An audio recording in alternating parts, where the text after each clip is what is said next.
Hey guys, how's it going? I just wanted to take today to talk a little bit about resources. I know we've discussed phenomena the past two sessions, and we got a little more familiar with those, um, and that's great. The understanding of those, of course, is very important because that's where all this starts. But we need to figure out ways, especially with our virtual students and even our in person, where we can reach them and kind of do some of those things that typically we would do in class, like collaborate or discuss, things that are just very hard to do in a digital space. It's not only important for your virtual classes, like if you're a teacher who's now found yourself halfway through the year losing some of your virtual, and now your kids are back in person, but you're still dealing with, schools closing for a couple days, or seeing them 2 days a week and they're at home 2 days a week, or something of that nature. And of course, what I've been dealing with most recently is quarantine and kids who are just not there. Half your class is missing, or a third of your kids are missing, and you still want them to be involved in what's going on in class because otherwise, when they come back, you have to dig them out of the hole while still somehow trying to keep your students who are already on track moving in the right direction. So hopefully some of the resources we discussed today will help you with that. I am by no means a pro with all these resources. Some of them are ones that I use quite regularly. Some of them are ones that I've tried and maybe didn't like as much as another one I was using. And then some are just ones that other teachers that I've just talked to at my school and outside of my school they use and like and things like that. So I just wanted to share some to kind of get you going as far as ways you could, promote discussion, collaboration, present, stuff like that with our phenomenon. So, uh, with that, we have our phenomenon, but how do we help students develop their ideas? How can we see what they're thinking when they're, not in front of us? How do we uh, promote collaboration, share ideas, and how do we discuss things without the chaos that happens when everybody takes their microphone off mute or fills the chat box with 20 questions that you as an educator just can't get to in the time allotted for you to meet with them. And then, really, we're just trying to figure out ways to see their thought process on the other side of that screen. For me, the big thing is I just want to know where they're at and what they're thinking, and it's hard for me to do that, especially a lot of them don't turn their cameras on, or maybe you're in a district where you're not allowed to tell them to turn their cameras on for privacy stuff. It's the chat box. I think can only do so much. It's great for like a quick thing here and there, but really promoting whole class discussion. What I found is if I ask people to answer in the chat box, it's the same four kids the whole time. And the other ones it's radio silence, and from their standpoint I get it too, because after one kid said it, what's the point of them repeating the same thing? So these are just some methods for getting feedback from all your kids or more of your kids than you may just be able to get in a meet type situation. So how? So what are the tools that we can use to help us? And a lot of these are going to be familiar to you. You may have heard of them. I know when I started diving into all the tools, it was overwhelming, all the things that were out there. And most of the things, or I think everything I'm sharing with you today has at least some free version. It may be limited in that free version, but what I've found is whatever they allow me to do, I do that. And then there's typically another platform out there that has a similar way of doing things, and they also have a free version. So if you've used up your 10 boards or whatever you get, you can always jump over to another platform. Or for me, I just use one platform with like my chemistry kids and one platform with my physical science kids. So that's another thought there too, to kind of how to use all the free resources available to the best of your ability. So here's all the different things I'm going to discuss a little bit today. I won't go into huge detail on each of these. I will at the end share a link to a guy who does a really good job of diving into a lot of these and sharing what he kind of knows about it. He has short videos on them, like 2 to 3 minute videos. He has some longer ones that are more like 15 that kind of go through a little bit more and explain them in depth. something that I won't really get the chance to do today, because I kind of just wanted to put it all out there for you, give you some things you can do with each one in relation to our phenomenon instruction, and then kind of let you run with it from there, and pick out what you want to use. Some of it you probably already use, and then of course pick up one or two new things to check out and learn about. So we have our phenomenon. So we're going to first talk about some resources that help with that, ways for students to share, ways for us to share with our students. Like if there's a phenomenon, say we can't really find a good resource that's already available, and we want to make our own video to share with students, or maybe it's a phenomenon and we kind of want to prompt them with some questions over a video and things like that. Then we'll jump to feedback, just different ways to give, where students can give real-time feedback, either within a video or within your lesson.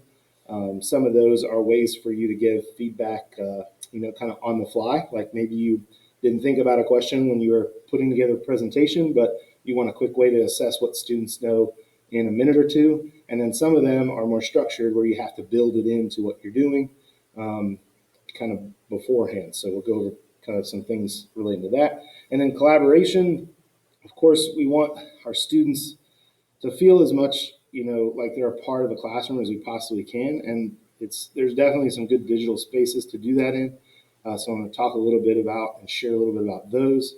And then the last one is just outlets for them to show kind of their conclusions, what they've come up with, what their understanding is, and kind of where their learning has taken them. Keep in mind, when you go through each phenomenon, some will be very, very quick. Some you might just want feedback on, okay? Some might be a little bit more in depth, and you want to lead to that collaboration or that conclusion piece instead of just discussing that with them. So it's not like you have to hit all four things as you go through. It's not like this has to be weeks worth of online lessons for your one phenomenon. So it can be as broad or as narrow as you want it to be. It's just up to you as far as how that fits into your lesson. So some resources for creating videos. Flipgrid, I'm sure a lot of you have heard of Flipgrid. I like to use it to show students a phenomenon. I know some other teachers who've used it, and this isn't just in science, but just kind of across the spectrum. They've used it to like display something that they're learning in class, or just some feedback or their observations on something I've asked them to watch, or something another teacher has. And I think that piece is great for the observation aspect, because they can just make a quick video of what they are talking about. I also like another thing for that when we get to it. And I want to just remind everyone that I'm putting these in some categories that I use them in, and that I've seen other teachers use them in. They by no means just fit into one category we're going to talk about. Like Flipgrid, I'm going to mention later as part of another aspect of the phenomenon process, where students first kind of figure out what they know, then they get with their classmates to figure out kind of what their classmates' conclusion is on things, and they kind of build their concept from there. They by no means fit one of those pieces. They can be used in any aspect of it. Of course, YouTube has to be mentioned. It's a pretty quick and easy platform. There's tools out there, different screen recording stuff that automatically puts it in YouTube. I'm actually today recording this video a little differently than we usually do it. I'm using Screencastify to do it, just because we had some other technical difficulties with our usual platform. So again, the nice part about that is it's going to make a nice, easy YouTube video for me at the end. YouTube also has a lot of good resources for ways to shorten segments of videos, or just show your students a certain segment. That's really useful, especially when you want students to see a phenomenon and maybe not get the explanation of it, right? You want to just have them see it, because a lot of videos out there have great visuals for some of these phenomena, but then they go and explain it. And then by that time, the student isn't actually having to think on their own about what's going on. So YouTube has a nice feature where it allows you to shorten that up and create little segments for you to view. And again, I can't go over each one of these. It's not going to happen in the time we're here, but there's lots of resources out there the resource I'm going to share at the end will be a good kind of jumping off point for you to figure some of that stuff out. And of course, Screencastify, what I just talked about, I like using a lot with my document camera, especially when we go from some of the things they're observing and into the math portion of it, in chemistry or physics or physical science. They can observe their phenomenon, they understand how the math relates, but then we kind of have to get out there and do it and apply an equation to what they're observing. So I really like my document camera and Screencastify for that. It makes it really quick and easy to cut the video. If you want to edit to more specific things, like cut some audio out or take a section out of the middle, it has an option to do that too. It has an editor with it, but if you just need to shorten and extend shorten or lengthen the video, it can do that pretty quickly before it loads it. Loom is another one that's similar. I don't use Loom as much, but it has a lot of the same features. It's another platform, so if you find that that works better with, maybe you're a Microsoft school or something like that, if you find that Loom works better with that, I know Microsoft probably has their own thing. I'm just not as familiar with Microsoft because we are a Google school here, or G Suite rather. So for reviewing videos, I also kind of looked at a couple of these, and then one was given to me by another teacher, so I'm not as familiar with it, but it sounds like it's very similar to one I've used before. First is Edpuzzle.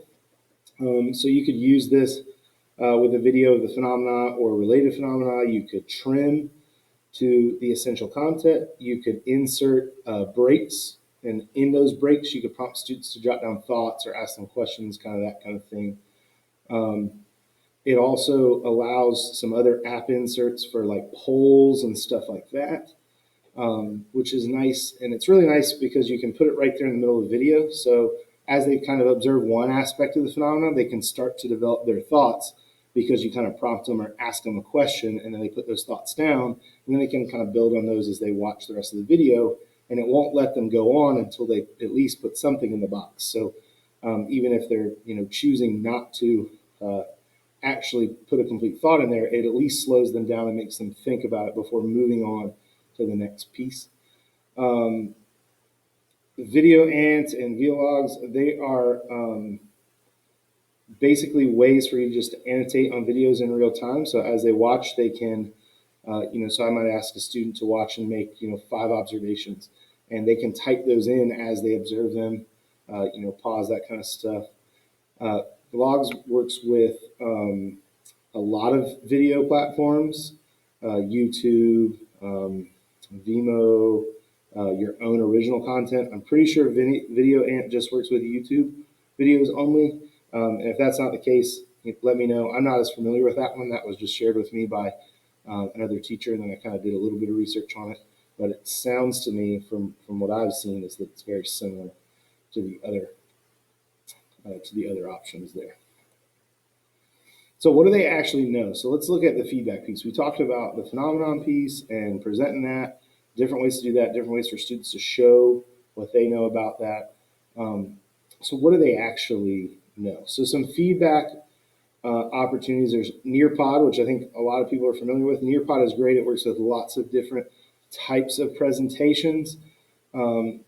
It's basically a way to poll students, allows them to give feedback. They can, give feedback more structured, like in multiple choice type responses. They can do open-ended.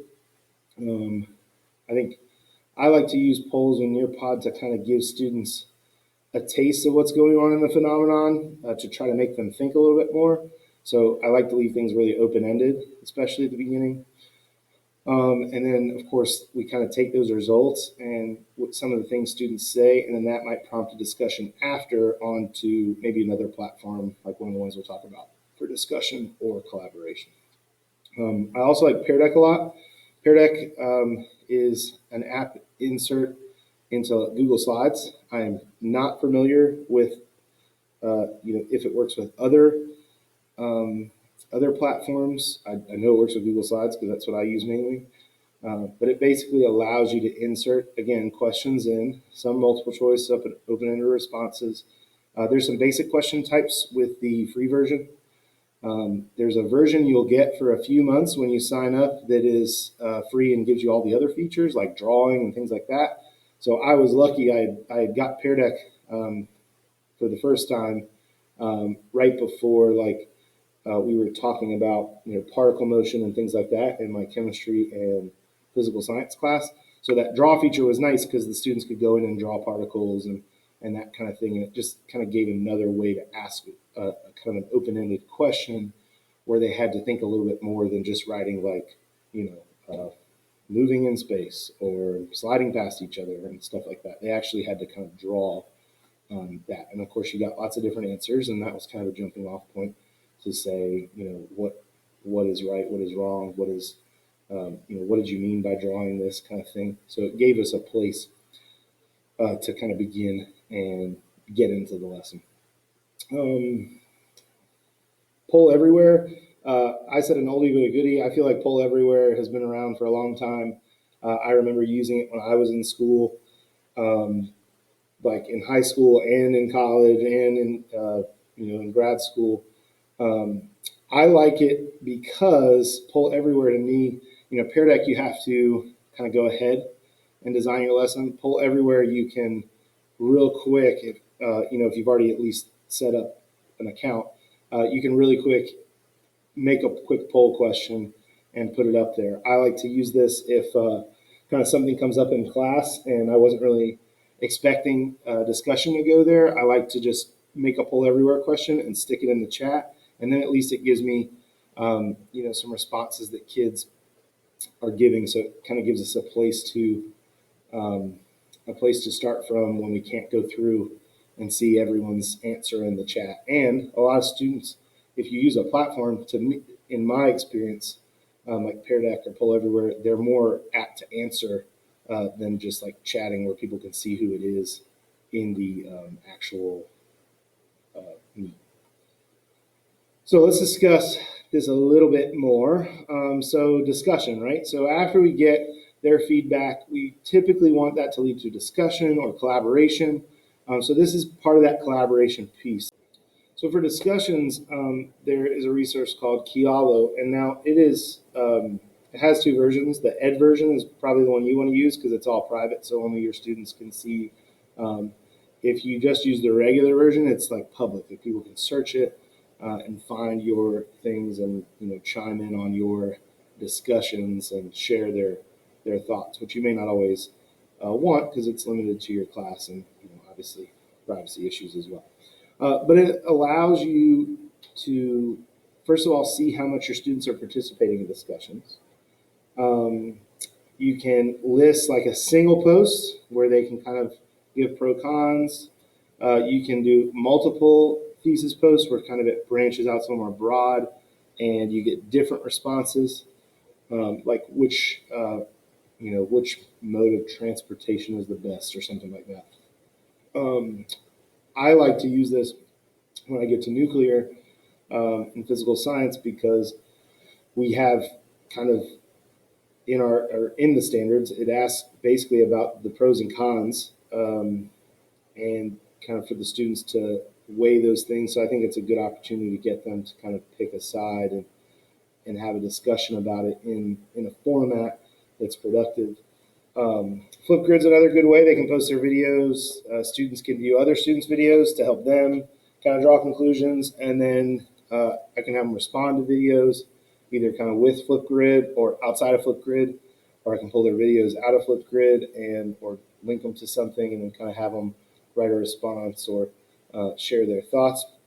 And then, of course, with discussion, we also, of course, have collaboration. So I really like this quote. I just wanted to include it. It says, individually, we are one drop, and together we are an ocean. I think that's kind of sums up the importance of collaboration and trying to find ways for students to do that, when they're not here, when they're not with us. Google Jamboard is a great option. It's live and interactive. It can be used and updated from multiple places, just like a lot of the Google or G Suite features. It has the sticky notes and stuff like that. You can put images up there. part I'm not as familiar with is math using a plugin called Equasio. One of the math teachers was telling me about this piece, and I just hadn't had enough time to really play with it, but something maybe you might want to check into for ways that students can basically write an equation and it kind of guesses in text what that equation is supposed to look like, so it kind of cleans it up for them, which is really nice. I know a lot of my students, they'd much rather take a picture of their work than sit there and with the different equation editor options and maybe Word or Docs and type it all in. So this is kind of a way for them to do that quickly and maybe without having to take a picture if they don't have a camera that is good quality, or their phone's not working or something like that.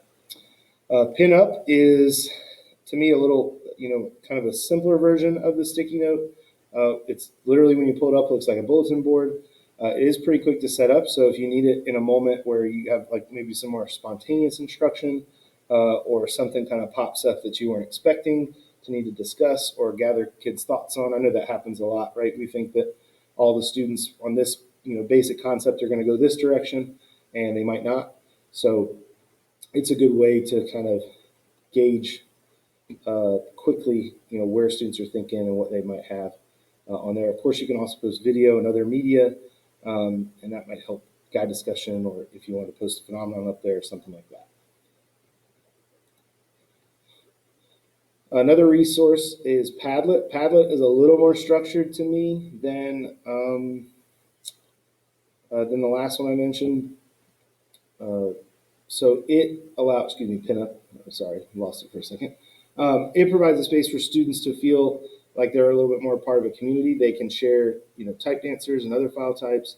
They can, comment, and give feedback on each other's stuff. You can require approval, but the only thing I will caution you with is that it will slow it down. So if you're not, if they're supposed to post in the next 2 days over it and you only check it 3 times, you're going to have a lot of things to approve, and it's going to be hard for them to give feedback. So, there's the controls to kind of rein it in if you need to, but sometimes those can also limit what they're able to do. So just kind of play around a little bit with those features. And if you're interested in Padlet, the link I share at the end is going to help you. The guy does a great job at going over that. Resources for presenting. Of course, there's still Jamboard on here. It's also can be saved as a digital poster. Students can work together on one board. They can submit it with all their graphics on it. One I like is called Piktochart, and it's kind of one where they get a few free ones. They can, save those and save those files out and then delete the Piktochart file so they can use it more than their free times or whatever. I like it because it allows them to present the information. There's lots of templates there for them, especially in the sciences where we probably have some sort of data that accompanies a lot of these conclusions. It has a lot of opportunities for that, which is great. There's lots of stock art and things they can use. It also can, pull in images from the internet. It has a lot of images itself that you can use as backgrounds or things like that. They have all kind of different formats. It can be like an infographic that's maybe designed to be more of like long vertical. It has more poster type. It has some that are, more of like a pamphlet type. So lots of different opportunities there. Definitely something I think you should check out. I've had my students use it a few times this year, and typically the products of their work are pretty solid. So links to help you, and I'll post these links so you can click them, because obviously you can't in this presentation, and then in the PDF you won't be able to click links. They'll be, you can copy and paste them, but I'll also post these when I post this video. So this document is a doc that is view only, but it has a lot of the tools I talked about today, and it has kind of how you can use them. Keep in mind that a lot of the things I shared with you can be used in multiple ways across pretty much all of them can be used at some point, whether it's feedback or things like that. That's just basically what I shared today was where I use them. And then the new EdTech Classroom, he's got a lot of videos on how to use a lot of these resources. So if you saw something that piqued your interest and you want to know more about it, I would check him out. He's got some really quick videos, like if you just want a brief introduction to see if it's something you want to dig a little deeper into. And then he has some that are longer, like 15 minutes or so, that kind of go through each part. He talks about how he uses them. He is not a science guy. He's more of a history, social studies guy, but still, he has a lot of things that would transfer easily to a science classroom. So, um, other than that, I hope you enjoyed this presentation. I hope you got something out of it. And if you have any questions, feel free to shoot them my way. Other than that, thanks, and you'll have a great day.